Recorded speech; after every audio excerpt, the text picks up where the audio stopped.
Bonjour les amis, et bienvenue dans notre programme quotidien. J'espère que tout le monde va bien et que la semaine débute bien pour tous. Vous pouvez entrer, soyez les bienvenus. Et j'espère aussi que le week-end s'est bien déroulé pour tout le monde. C'est la semaine qui commence et donc pour récapituler, vous vous souviendrez que on a vu ensemble des enseignements, des prédications sur la foi depuis un trimestre et que le Saint-Esprit m'a mis à cœur de passer donc à une autre phase de cette annonce de la bonne nouvelle, c'est-à-dire en expliquant à tout un chacun, mais d'une manière imagée et en format réel. Bonjour Didier. Et imagé et en format réel, d'une manière simplifiée, que tout le monde peut saisir et comprendre, mais facilement. Nous sommes allés, on a tous été convoqués au tribunal parce que tous les jours nous péchons et donc quotidiennement, nous sommes jugés en permanence et le jugement se passe désormais dans notre cœur. Et comme texte de base, on avait pris bonjour Gerlander Bay, bienvenue et que le Seigneur vous assiste en toutes choses. Mais je disais donc que pour que la foi puisse bien être transmise, bien enseignée, bien passée, le Saint-Esprit a voulu qu'on puisse aller toucher, bonjour Didier Acre, toucher du doigt la réalité par l'enseignement, prédication qui était intitulé « Faites entrer l'accusé ». Donc nous tous, nous sommes partis au tribunal et c'est ce qui se passe à chaque fois que nous péchons. Et le jugement ne se passe plus à Jérusalem, mais dans notre cœur. Et donc on avait pris pour texte de base le face-à-face entre Jésus et Pilate, qui est désormais acté dans notre cœur et qui se joue désormais entre nous et le Saint-Esprit qui est en nous et qui nous juge en permanence parce que les chrétiens, ceux qui meurent en Christ, ne seront pas jugés avec les autres là-bas, tout simplement parce que il est dit que les morts en Christ ressusciteront. Donc, lorsqu'on ressuscite, mais ce n'est pas pour aller devant un tribunal pour comparaître ou pour être accusé de quoi que ce soit, mais c'est pour régner, c'est pour la gloire où nous serons avec Christ. Donc, j'ai exposé ces choses, que notre jugement se passe pour nous croyants durant notre vivant et que nous sommes en permanence jugés dans notre cœur pour tout fait, geste, acte, écrit, tout ce que nous faisons au quotidien. Donc, on était tous allés au tribunal, on a tous été jugés. Comme Jésus-Christ a pris tous nos péchés, nous avons été tous acquittés. Et donc, au tribunal, c'était l'épisode, on va dire, numéro 1 de ce feuilleton, format réel, avec du vécu. Tout ce que j'expose, ce sont des témoignages authentiques, des choses qui nous rappellent à tous quelque chose de notre vie ou qui peuvent nous mettre en garde par rapport à certaines décisions que nous aurons à prendre et tout, ou à mieux comprendre ce qui nous était arrivé. C'est pour ça que le Saint-Esprit m'a instruit de mettre cela maintenant, de parler, de prêcher et d'enseigner dans ce format, on va dire, réel de personnages authentiques. Et dans le deuxième épisode, donc, nous avons été acquittés. Troisième épisode, c'était, puisque nous sommes sortis d'un jugement, les soucis du quotidien font face à nous. Donc, on a choisi un axe de travail qui est l'axe des sentiments qui mènent à la construction d'un foyer. Et donc, on avait pour autre épisode dire à Dieu au célibat. Ensuite, nous avons eu Je recherche l'âme sœur pour la vie. Ensuite, il y a eu un épisode où nous avons fait entrer un monsieur prénommé Innocent avec son passé. Nous avons traversé tout son vécu résumé ensemble, quelque chose d'authentique. Et hier, on a fait entrer une dame en scène prénommée Kimia. Nous l'avons fait entrer et aujourd'hui, nous allons poursuivre sur cette voie pour aller voir comment est-ce que ces personnes ont fait pour rencontrer l'âme sœur, les voies, les moyens utilisés, les voies par lesquelles elles sont passées. Et donc, nous poursuivons ce feuilleton format réel sur des faits authentiques avec bien sûr le soin d'anonymer les noms et autres et certains lieux, mais tout est authentique, format réel et le Saint-Esprit va être à l'œuvre pour aider quiconque à comprendre ce qui lui était passé, pour aider quiconque à ne pas tomber dans les erreurs des autres. C'est pour ça que le Saint-Esprit veut qu'on puisse enseigner ces choses pour aider quiconque à mieux conseiller une autre personne et mieux réussir la vie. Donc, pour aujourd'hui, c'est l'épisode numéro 7 de ce feuilleton qui s'appelle « Voici les miracles ». Donc, nous étions auparavant dans les prédications, les enseignements. Nous étions dans lundi, miracle, mardi, miracle, mercredi, miracle, jeudi, miracle, vendredi, miracle, samedi, miracle, dimanche, miracle. Et pour ce feuilleton, il est désormais intitulé « Voici les miracles ». Et aujourd'hui, c'est l'épisode numéro 7 intitulé « Aller simple pour un mariage ».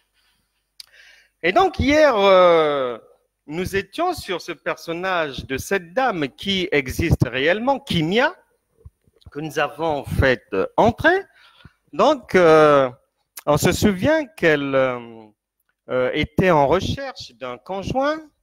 Bon, cette recherche l'a emmenée jusqu'en Pologne, où la recherche s'est avérée, bon, tout compte fait, on va dire, hein, on va le dire clairement, vaine, parce que elle s'est rendue compte qu'elle s'était trompée et que via Internet, sa recherche, en fait, lui avait juste laissé une connaissance superficielle du futur époux et une fois sur place à Varsovie, venant de son pays de résidence, elle s'est rendue compte qu'il n'y avait rien de solide là-dedans et qu'elle avait affaire à quelqu'un qui, est-ce qu'on peut l'appeler gigolo?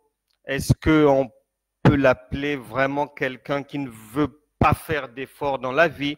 Est-ce que c'est une personne qui était en recherche d'une épaule sur laquelle s'appuyer pour le restant de ses jours?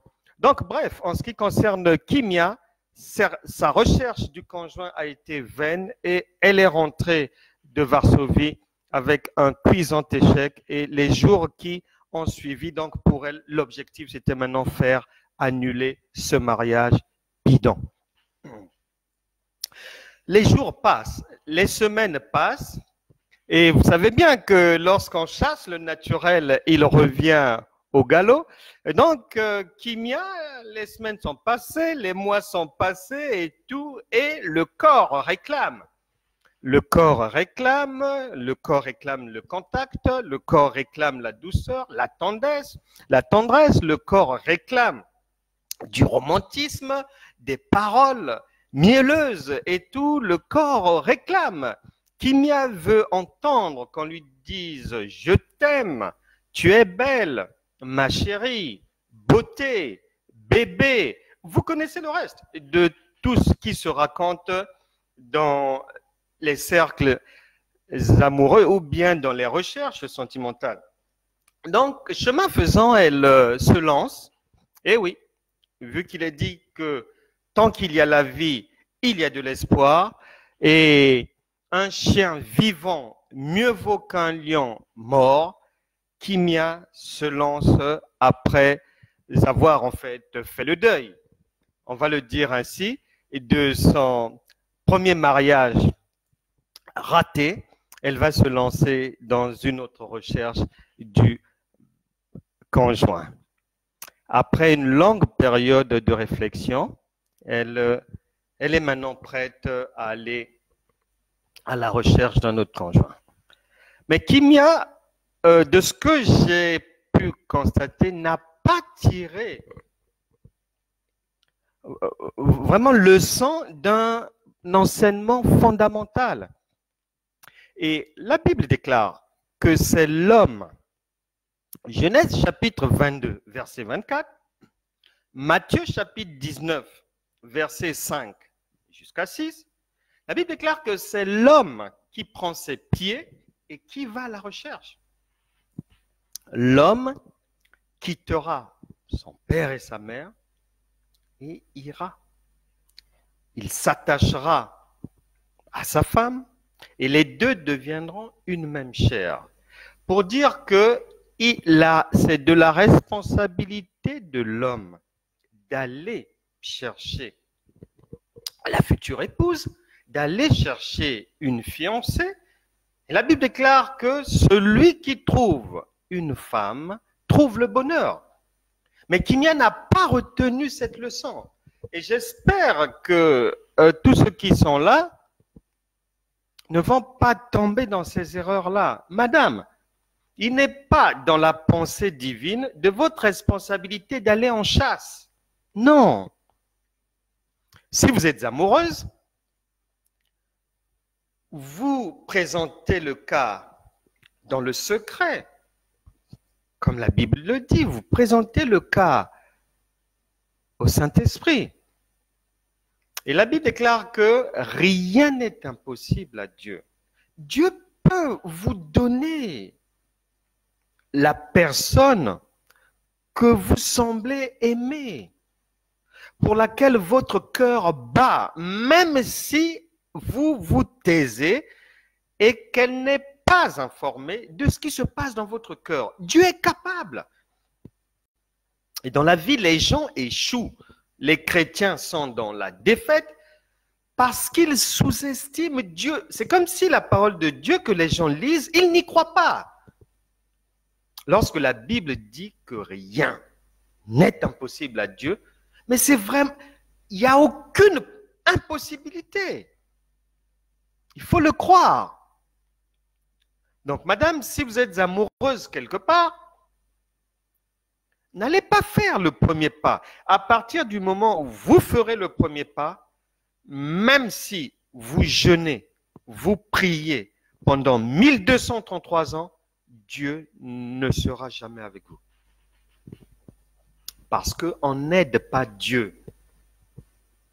Il est suffisant. Il est autosuffisant pour toutes sortes de situations.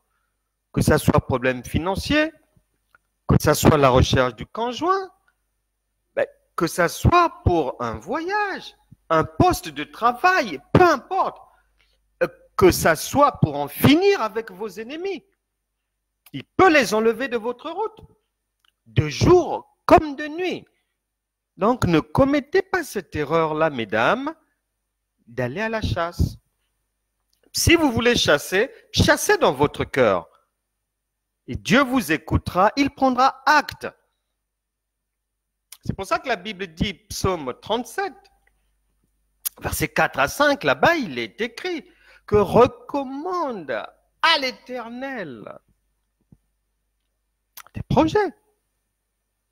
Et il te donnera ce que ton cœur désire. Simplement, on ne force pas Dieu. On ne force pas les choses de Dieu. Nous sommes dans le spirituel. Nous ne sommes pas dans le charnel. Le spirituel ne se force pas. Il est soutenu par la puissance de la parole. Et lorsque vous ajoutez, vous activez la parole prophétique, vous le verrez s'accomplir, il n'y a pas de problème. Donc, Kimia ne retient pas cette leçon-là, elle part en chasse. Elle se remet encore sur Internet, mais là, cette fois-ci, elle décide d'être plus que prudente. Elle y va doucement et avec des vérifications. Elle demande, elle demandera des vérifications. C'est l'idée qu'elle tisse dans son esprit, que je vais repartir, mais en étant vraiment cette fois-ci très, très, très prudente. Plus de 35 ans, l'âge avance, la vie est courte, le temps est compté, donc elle ne peut plus attendre. Et elle avance comme ça, et elle se prépare, elle va, comme lorsqu'on va en chasse. Bon, même si c'est pas le bon gibier, mais on finit toujours par trouver quelque chose. Elle trouve quelqu'un. Elle trouve quelqu'un. Kimia, elle vit en Belgique. Cette fois-ci, elle ne trouve pas en Pologne, mais elle trouve à Manchester, en Angleterre. Voilà, donc, de fil en aiguille, il y a des préparatifs. Elle procède aux vérifications. Elle est vigilante dans sa recherche. Les sentiments sont là, dans son cœur, les sentiments naissent. De l'autre côté, à Manchester, là-bas, le monsieur aussi, les sentiments grandissent, ça bouge entre la Belgique et Manchester, entre Bruxelles et Manchester, ça bouge, ça bouge. Beaucoup de communication. Et les semaines avançant, les mois avançant, le projet d'un mariage qui passe par des fiançailles est ficelé. Et Kimia, étant prudente cette fois-ci, elle va effectuer un premier déplacement. Au lieu que ce soit même l'homme qui se déplace, c'est encore elle qui se déplace. Donc, elle débarque à Manchester International Airport, là-bas, bien reçue. Et puisque déjà par Internet, puisque déjà par les photos, le physique lui plaisait. Donc, arrivée à Manchester, elle tombe. Donc, l'amour grandit, la relation se noue. Bien sûr, Kimia, sa prudence au niveau des rapports sexuels est toujours maintenue. Elle fait chambre à part à Manchester avec le futur fiancé Marie. Et ça se passe bien. Il a un chez lui. Elle vérifie professionnellement, ça tient la route. Bon, dans la rue, il lui prend la main. Donc, preuve de quelque chose. Les bisous de base, les bisous sont présents. Donc, pour elle, c'est une histoire qui tient et qui doit être emmenée à maturité. Elle revient du premier voyage. Internet est là. Il y a des photos. WhatsApp enrichit l'amour.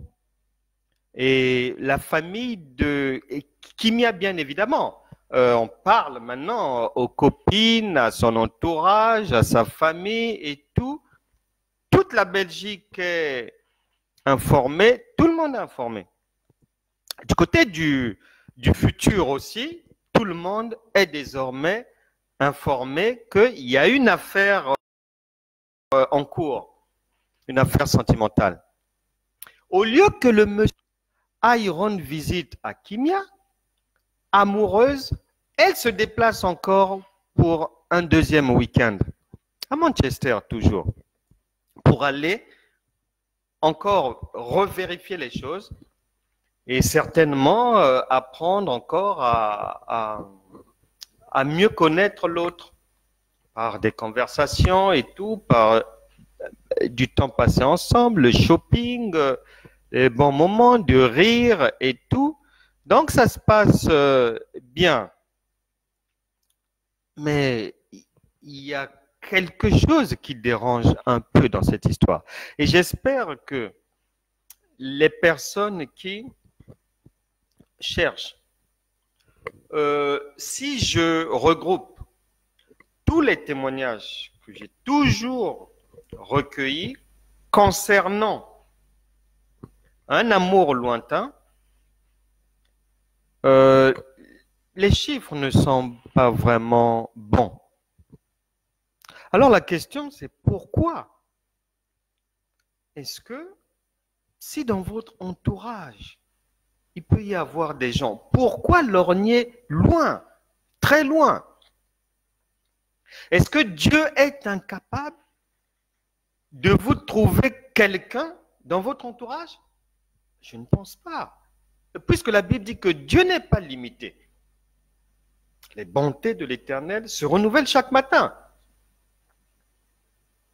Raison pour laquelle beaucoup de gens, le Saint-Esprit parle. Le Saint-Esprit nous interpelle toujours. Il y a deux choses. Soit on n'a pas été attentif au message du Saint-Esprit, à l'oreille, ou sur notre cœur, ou par la vue, ou par sa parole écrite, ou bien par une tierce personne, par une prophétie, par un tableau qu'on peut voir, ou un panneau dans la rue. Je me souviens, lorsque l'américaine Kathleen Kuhlman s'était mariée, peu après, elle a commencé à entendre un autre son de cloche dans son cœur. À cette période-là, un jour, elle passait quelque part et elle s'est trompée de chemin. Et elle s'est retrouvée dans une espèce d'impasse et elle lira un panneau et c'était marqué « Voie sans issue ». Elle est restée devant le panneau, ça a résonné dans sa tête, elle a su que le Saint-Esprit venait de lui dire que la voie dans laquelle tu t'étais lancé, le mariage dans lequel tu étais entré, n'avait aucune issue. Et c'est là où elle s'est rendue compte, elle a été convaincue, puisque la Bible déclare que c'est Dieu, c'est le Saint-Esprit qui nous convainc de la justice, du péché et du jugement. De la justice, c'est-à-dire que si l'acte qu'on a eu à commettre, la parole qu'on a eu à prononcer, la lettre qu'on a eu à rédiger, ou la déclaration fausse peut-être aux impôts et autres, à l'administration, quoi que ce soit, convaincre de la justice veut dire là Dieu passe au moulin nos actes. Est-ce qu'ils ont été bons ou mauvais? Et dans son cœur, Kathleen Kuhlman avait reçu la conviction que Dieu, à base de ce panneau signalétique, lui avait fait comprendre qu'elle était rentrée dans un ménage dans lequel Dieu n'y était pas. C'est pour ça que lorsque vous lisez qu'il est écrit que nul ne sépare ce que Dieu a joint, il ne faut pas mélanger, il ne faut pas vous tromper vous-même par de faux raisonnements. Cette parole de Dieu concerne ceux qui se sont mariés selon les standards du modèle indiqué par Christ et que nous enseignons uniquement. Et donc,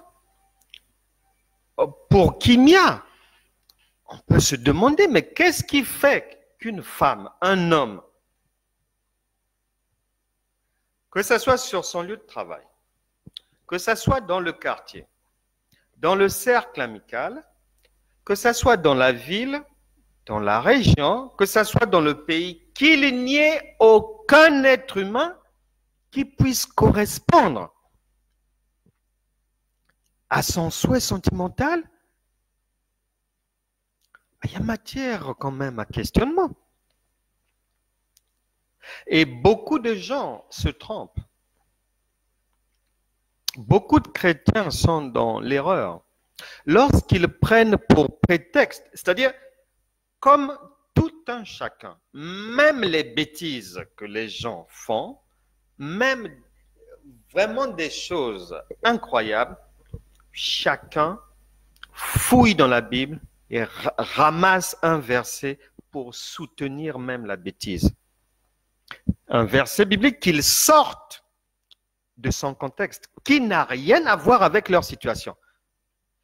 Et les gens donc qui vont chercher l'amour ailleurs, loin de leurs frontières, souvent utilisent comme prétexte le récit d'Isaac, dont le père avait missionné quelqu'un pour aller lui chercher, lui choisir une épouse loin de chez lui. À la vérité, le problème est très simple. Ce n'était pas une histoire d'aller loin, non. Ils étaient, parce que les gens, lorsqu'ils lisent ou méditent la parole de Dieu, ils prennent les versets comme ça là vraiment charnellement. Non, la parole de Dieu, elle se médite et se comprend spirituellement. L'environnement dans lequel se trouvait le père d'Isaac était un environnement défavorable, hostile, en ce qui concerne le domaine des relations sentimentales. Pourquoi? Parce que eux, ils avaient déjà reçu une instruction divine, leur interdisant de se marier avec les gens du pays dans lequel où ils se trouvaient comme étrangers. Deutéronome chapitre 7, versets 3 à 4, il est dit ceci. Tu ne contacteras point de mariage avec ces peuples. Tu ne donneras point tes filles à leurs fils, et tu ne prendras point leurs filles pour tes fils. Car ils détourneraient de moi tes fils, qui serviraient d'autres dieux. Et la colère de l'Éternel s'enflammerait contre vous, il te détruirait promptement. Voilà.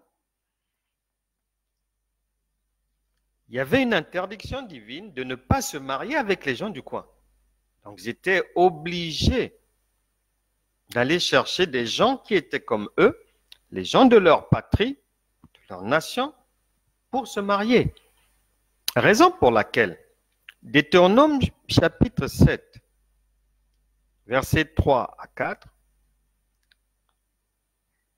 qui vient de la loi, nous sommes maintenant dans la grâce, le règne de l'esprit de vie. Cette parole est mise à jour à travers 2 Corinthiens chapitre 6, verset 14. Il n'y a pas de mélange possible entre un chrétien et une non-chrétienne. Non. Dieu l'a interdit. Les gens ne doivent pas se mettre avec les infidèles. Non.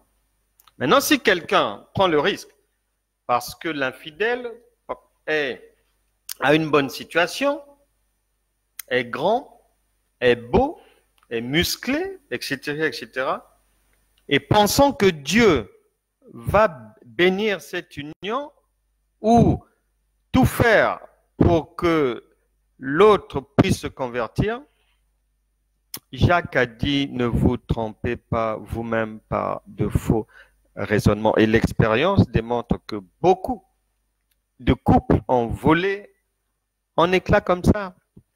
Parce que la femme a attendu la conversion de l'autre, elle n'est jamais venue.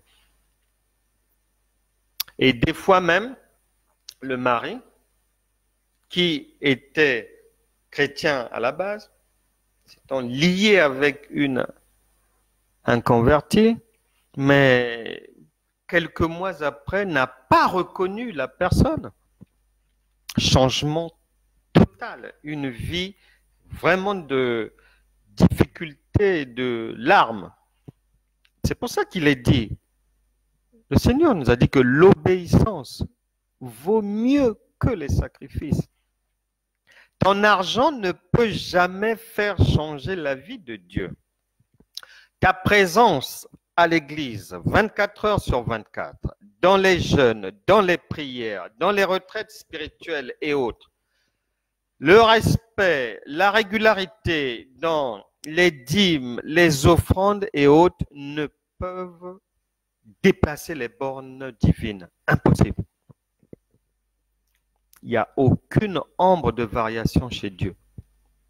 Donc, vaut mieux obéir à la parole de Dieu, comme Abraham l'a fait pour son fils Isaac. Donc, les gens ne doivent pas se mentir à eux-mêmes ou bien faire porter à Dieu des responsabilités ou quoi que ce soit dans leurs engagements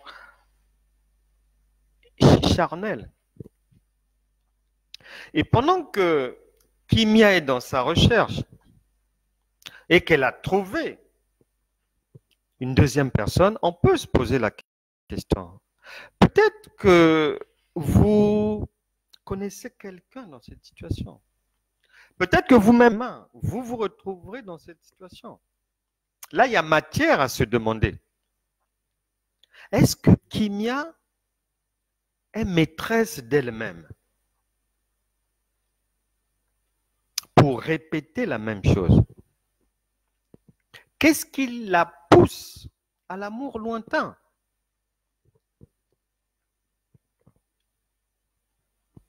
Est-ce qu'elle a déjà été déçue par un amour de proximité? On peut se poser des questions. Bref, les semaines passent, les mois passent, et comme il est prévu dans ce genre de situation où les sentiments ne font que grandir, grandir, grandir, le mariage est projeté et au lieu que le mariage se déroule à Bruxelles, étrangement, il aura lieu à Manchester. Et Kimia est en train de se préparer pour ce grand rendez-vous où elle pense enfin tenir l'homme de sa vie. Elle pense enfin vaincre le signe indien. Elle est convaincue que cette fois-ci, avec toutes les précautions qu'elle a eu à prendre, 2 déplacements sur place, vérification au niveau professionnel, au niveau de la santé si l'homme est bien portant, au niveau social, etc., etc., au niveau des habitudes, homme pas compliqué, simple. Voilà, toutes les vérifications sont faites par Kimia et voilà que elle s'envole pour le mariage qui a lieu quelques jours plus tard. Donc, elle va à l'avance pour préparer les choses. Comme elle est rodée, elle sait comment ça se passe. Donc, il y a une préparation. Donc, elle se déplace et la voilà toute pimpante, toute belle, bien chargée par beaucoup de produits de beauté, une valise bien faite et il y a tout dedans. Elle est belle, elle rayonne, elle est amoureuse, plein de sentiments. Le cœur est débordant d'amour pour cet homme, enfin trouvé. Donc l'âme sœur, elle débarque à Manchester International Airport. Elle est dans la file des gens qui débarquent de l'avion, poursuit sa marche, se dirige vers les contrôles. Et les contrôles commencent. Elle est dans la file d'attente. Elle attend son tour. Le futur fiancé mari est de l'autre côté. Là-bas, le cœur bat. Kimi a aussi le cœur bas. Tout est vraiment, c'est le grand jour. Son tour arrive. Au niveau des vérifications à la frontière, elle remet son passeport belge à l'officier de douane qui est là. La police aux frontières est là. Et contrairement aux autres passagers, la vérification de son passeport prend du temps. Elle ne comprend pas. Elle ne comprend pas. Elle essaie de demander à un agent ce qui se passe, pourquoi ça prend du temps et tout. Comme ça prend tellement de temps, on vient lui demander de se décaler, on va la mettre dans un coin et on lui demande d'attendre là. À partir de là, ils peuvent maintenant s'occuper encore des autres, du débarquement, de l'arrivée des autres passagers, et elle est mise en attente de l'autre côté. Là, elle comprend que quelque chose se passe, 10 minutes, 15 minutes, 20 minutes, 30 minutes, l'attente devient interminable, et là, Kimia comprend que non, il y a quelque chose qui se passe, mais personne ne lui donne des infos sur ce qui se passe, et là, elle pense à Christ et elle commence à implorer une intervention divine et elle rentre dans la prière et le parler en langue. Isopa, isotopa, isotopa, isopa, isopa, isotopa, isotopa, isotopa. Voilà, voilà. Ça continue, ça continue, ça continue, ça continue. De l'autre côté, les vérifications se poursuivent. Et les prières sont en train d'être épuisées les unes après les autres. 1 heure. Les minutes continuent. Elle est en prière, elle est en langue, elle fait tout ce qu'elle peut pour pouvoir passer cette frontière. Et bien longtemps après, sans qu'on ne lui donne d'explication, des douaniers, accompagnés d'agents de la police aux frontières, viennent la chercher. Ils l'emmènent là où il y a l'arrivage des bagages pour l'assister dans la reconnaissance de sa valise. De ses bagages, donc ils sont là, ils l'assistent. Sa valise est récupérée avec tout ce qu'elle a pu emmener pour son mariage. On la prend, elle est escortée tranquillement. Elle pose des questions, mais on ne lui répond pas. Aucune explication. On la prend, elle est mise dans un bus, toujours entourée d'agents de la police aux frontières et de douaniers. Et arrivé au niveau du bus, les douaniers disent au revoir aux policiers. Et tous les policiers donc montent avec elle dans le bus et le bus s'éloigne de l'aéroport. Madame Kimia pose des questions. Les larmes commencent à sortir. Elle pose des questions, mais il n'y a pas de réponse. Personne ne peut lui expliquer le pourquoi du comment. Et le bus s'éloigne de l'aéroport. Elle ferme les yeux.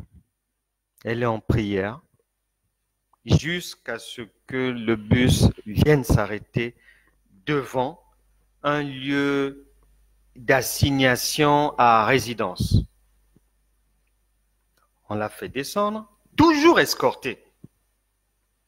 On l'a fait descendre, on l'a fait rentrer dans le lieu et Elle est en fait assignée à résidence sans savoir ce qui lui est reproché. Le téléphone, la police avait récupéré ça. Le futur fiancé mari, de l'autre côté, lui toujours à l'aéroport. Lui aussi de son côté, il se renseigne, mais personne ne peut lui indiquer quoi que ce soit, lui donner la bonne information sur le devenir de sa future épouse. Donc le monsieur vraiment est troublé, perturbé. Il essaie de demander à droite, pas rien, à gauche, rien dans Manchester Airport. Vaine recherche. Et c'est plus tard la police qui vient demander à Madame Kimia, qui est mise dans une chambre. Elle est dans un lieu gardé. Elle est mise dans une chambre. Et on vient lui demander ce qu'elle venait faire en Angleterre. Mais là, elle explique, mais je ne comprends pas. Ça fera la 3e fois que je viens dans ce pays. On ne m'a jamais arrêté pour quoi que ce soit. Je n'ai jamais volé quelque chose dans ce pays. Je n'ai jamais été arrêté, même pour un feu rouge, quoi que ce soit, je n'ai jamais eu affaire avec la police dans votre pays. Et vous m'interrogez comme si c'est la première fois que j'arrive ici. Je vous ai remis mon passeport. Tout est en bonne et due forme. Vous avez procédé à toutes les vérifications.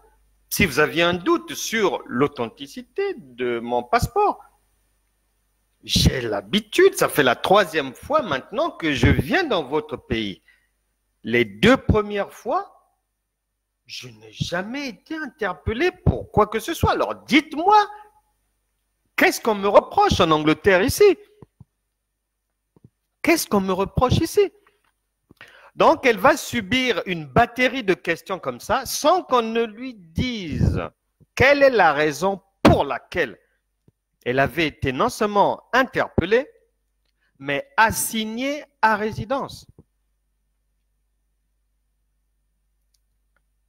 Mais là, il y a quand même, c'est vrai que dans ce genre de situation, le réflexe humain voudrait que l'on s'en prenne aux hommes, voudrait que l'on accuse X, Y ou Z, voudrait que l'on se demande, mais est-ce qu'il y a un sort qui m'a été jeté ou quoi?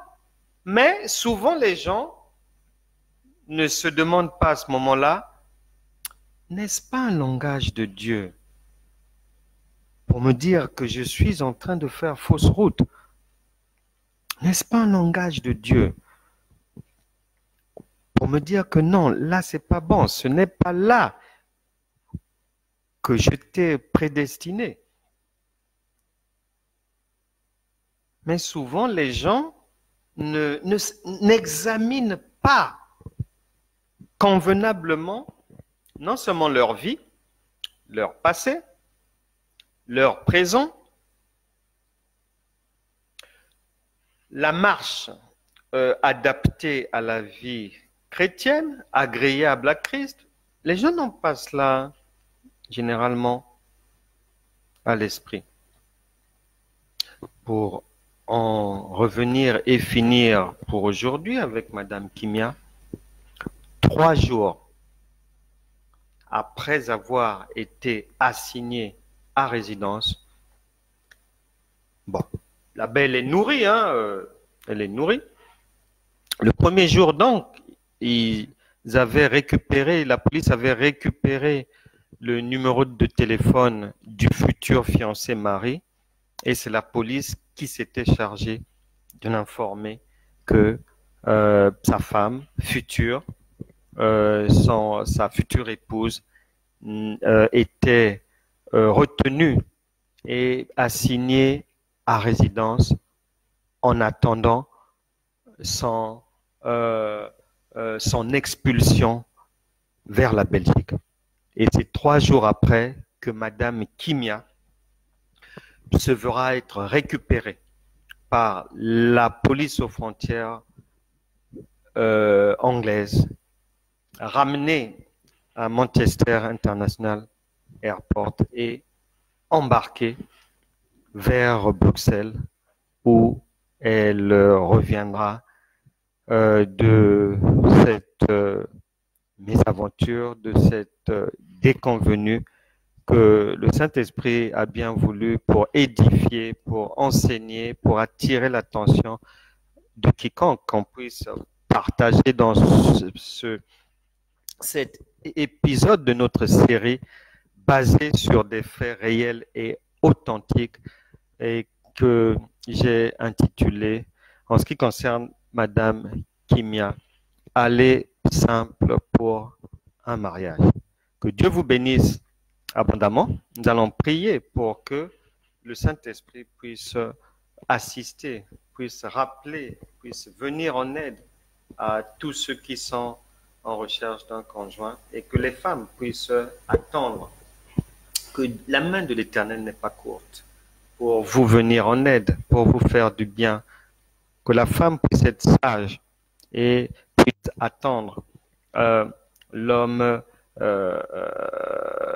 que le Seigneur a déjà prévu pour elle et que les pas des hommes soient guidés, soient bien dirigés vers celle qui fera leur bonheur. J'ai vraiment apprécié une dame qui m'avait appelé du Sénégal et qui a demandé que je prie pour elle parce que elle a ce souci-là de la recherche d'un conjoint et ne voulant ni mettre la charrue avant les bœufs, ni se tromper. J'ai prié pour elle afin que le Saint-Esprit puisse lui permettre d'être sage dans l'attente et lui permettre de reconnaître l'homme que Dieu lui enverra. Et nous allons prier pour qu'il en soit de même pour vous. Seigneur, par ta grâce, nous te disons merci d'avance parce que tu annonces les choses avant qu'elles n'arrivent. Je te remets quiconque, Seigneur, a ce souci de couple, a ce souci de la recherche du conjoint, que ce soit leurs enfants, que ce soit leurs parents ou des proches, Seigneur, que ta main, la main de l'Éternel accompagne tout un chacun. Saint-Esprit, parle au cœur, convainc de la justice, du péché et du jugement quiconque est sur cette voie, quiconque est dans cette recherche, quiconque s'apprête à faire un choix de vie. Assiste-les, bénis-les. Au nom puissant de Jésus, nous avons prié. Amen. Je vous embrasse tous, je vous salue, je salue ma sœur Lucie Lawson, sois bénie, Constance, sois bénie, mon frère Georges Pompidou, sois béni, Reine Mouindo, sois béni, Didier Acre, bénédiction, Gerlander, bénédiction, Didier Dumont à 3, bénédiction, Patricia Marmorato, femme de Dieu, bénédiction. Je vous embrasse tous ainsi que les autres, les mamans luciennes et tous. Soyez abondamment bénis. Nous nous retrouverons demain pour l'épisode numéro 8 de Voici les miracles. Que Dieu vous bénisse. À demain.